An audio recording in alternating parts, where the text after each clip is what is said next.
pamēģināsim jauno picas krāsni.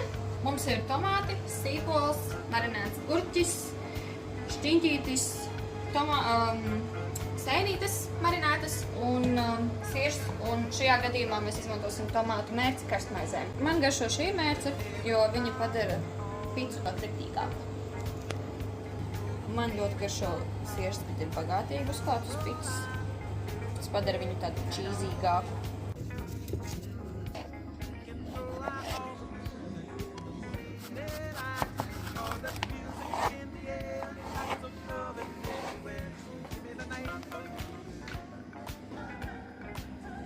Uztaisīšu nedaudz laukgaumē.